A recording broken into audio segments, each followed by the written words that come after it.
বন্ধুরা, আজকের আবার আমি একটা রান্না নিয়ে আইছি। আজকের আমি রান্না করব ভেটকি মাছের পাতলা ঝোল। প্রথমে আমি নুন হলুদ দিয়ে মাছটা মাখাবো।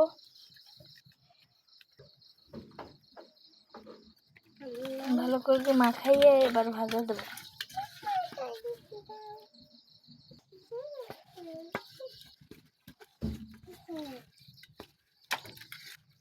আমার মাখানো এবার মাছটা আমি ভাজিয়ে নেব।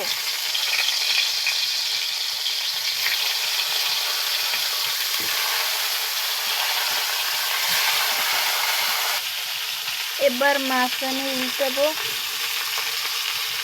এরকম লাল লাল করে দিয়ে 2 পিঠ ভাজিয়ে নেব।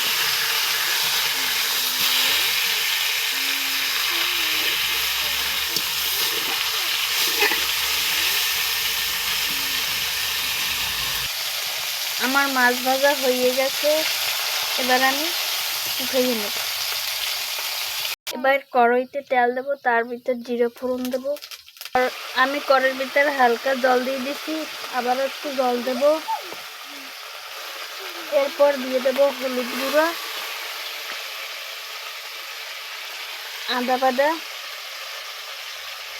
আর কাঁচা লঙ্কা বাটা। এবার দিয়ে দেব লবণ, দিয়ে আমি ভালো করে কষাই নেব। এবার দিয়ে দেব আলু। আমার ভালো করে মশলা কষানো হয়ে গেছে, এবার দিয়ে দেবো জল।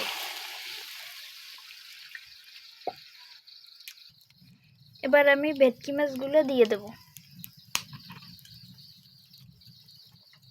আমার রান্না প্রায় শেষের দিকে। এবার আমি দেব ধনে জিরার গুঁড়া। ব্যাস, আমার রান্না হয়ে গেছে, আর কোনো কিছুই দেওয়া লাগবে না। আমার রান্না শেষ, ভেটকি মাছের পাতলা ঝোল।